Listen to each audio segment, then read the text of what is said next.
There's a pattern that separates ordinary men from powerful ones. It's not strength, not wealth. It's something they hide in plain sight. And you're about to discover it. Watch until the end, you will be surprised. Why powerful men never explain themselves. Ever notice how certain men walk into a room and immediately shift the energy without saying a word? That's not charisma, it's weaponized silence. Ancient warriors understood something modern men forgot.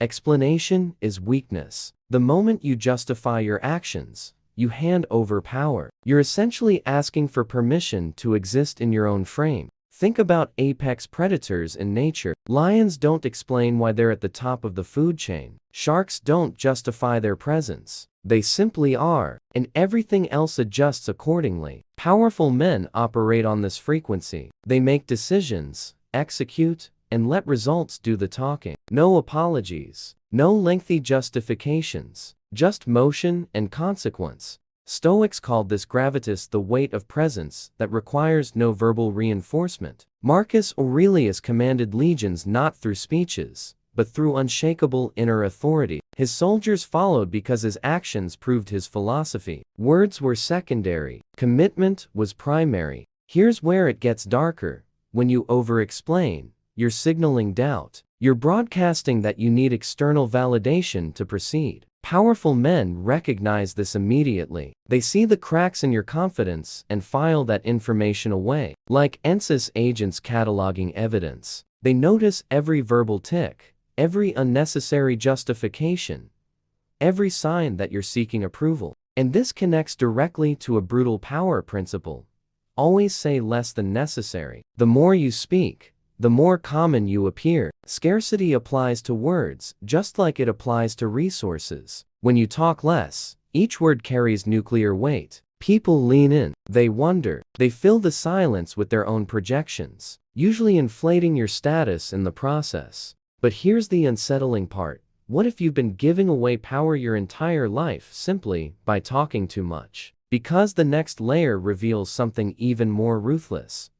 How powerful men weaponize timing. There's a samurai concept called ma, the space between actions, not emptiness. Strategic pause. The difference between amateur fighters and masters isn't speed or strength. It's timing, knowing precisely when to strike and, more importantly, when to withhold the strike. That hesitation creates psychological chaos in opponents. They expect action. You give them void, and in that void, they destroy themselves. Watch how elite interrogators work. They don't bombard suspects with questions. They ask one, then wait. 5 seconds. 10. 30. The silence becomes unbearable, and people crack. They confess to things they weren't even asked about. Because humans are hardwired to fill silence. It feels like vacuum. Powerful men exploit this biological programming ruthlessly. Military strategists have known this for centuries. Napoleon didn't win through brute force alone. He manipulated timing. He'd retreat when enemies expected attack. He'd strike when they anticipated negotiation. Unpredictability rooted in perfect timing creates paralysis in opposition. They can't prepare for what they can't predict. And here's a power law that destroys amateurs. Strike the shepherd, and the sheep will scatter. But the timing of that strike determines everything. Strike too early, martyrdom. Strike too late, irrelevance. The master waits for the exact moment when the shepherd is most vulnerable, most confident, most exposed. Then executes with surgical precision. Corporate warfare operates identically. CEOs don't fire problematic executives immediately. They wait, document, build cases. And when the moment is perfect, when the target feels most secure, the hammer drops. No appeal, no second chances. Because the timing was so perfect, resistance becomes impossible. Here's what keeps me up at night. How many times have you acted too quickly, too slowly, or exactly when someone else wanted you to act? How often have you been baited into terrible timing? Because what comes next reveals the most disturbing pattern of all. What if your greatest strength is your hidden weakness? Here's something that'll fracture your reality. Every strength contains the seed of catastrophic weakness. The samurai knew this, as the duality of strategy. Your courage can become recklessness. Your confidence can become arrogance. Your kindness can become manipulation's doorway. Powerful men understand this paradox and exploit it religiously. Look at technological empires. Steve Jobs' obsessive perfectionism created revolutionary products, but also alienated brilliant collaborators. Elon Musk's relentless drive pushes boundaries while burning through executive teams. The strength that elevates you to power is often the exact mechanism that destroys you, unless you see it coming. Stoic philosophers were obsessed with this concept. Seneca wrote extensively about how our virtues become our prisons. He practiced premeditatio malorum, visualizing how his own strengths could betray him. Not pessimism. Strategic paranoia, the healthy kind that keeps powerful men from becoming predictable targets. And this connects to perhaps the darkest power principle.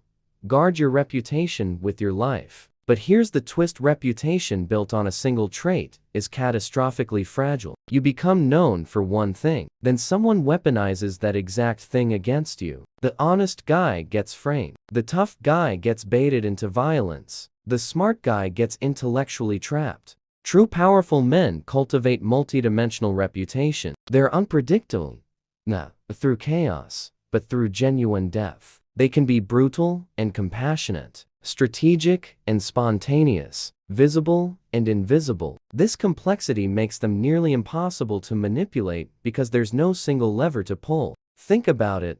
What's your dominant trait? What do people expect from you? And how easily could that expectation be weaponized? If you're starting to see the invisible game board, comment below which strength of yours could become your greatest liability. If this is rewiring your brain, hit that like button and subscribe. There's more classified intel coming, because the final revelation is the one they tried to bury. Why true power feels like nothing at all. You want the final secret? Real power doesn't feel powerful. It feels like calm, like inevitability, like gravity. Men who've achieved authentic power don't experience the adrenaline rush anymore. They're beyond that. They've transcended the emotional economics of dominance and entered something far more unsettling: total systemic control. Think about the Federal Reserve. No drama, no press conferences with emotional appeals, just quiet meetings that reshape global economies. The most powerful financial decisions happen in rooms most people don't know exist. That's real power. It doesn't announce itself. It doesn't need to.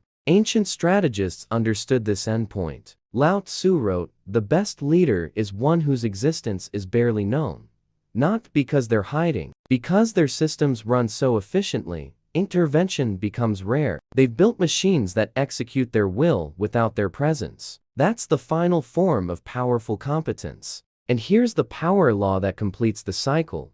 Plan all the way to the end. But the end isn't victory. It's the system that maintains victory after you're gone. Powerful men don't just win. They create conditions where losing becomes structurally impossible for them and their lineage. Generational power. Inherited momentum. Look at old money families. Rothschilds, Rockefellers, Medicis. They don't hustle. Their ancestors built mechanisms that generate power automatically. They're playing a completely different game than new money. One's a sprint, the other's architecture. Stoicism's final lesson: amor fati, love of fate, not acceptance. Engineering of fate. Creating conditions where destiny itself bends toward your vision. That's when you've transcended power and become something else entirely. So here's your final question. You trying to gain power? Or are you building systems that make power inevitable? If this video shifted your understanding of what power actually is, drop a comment.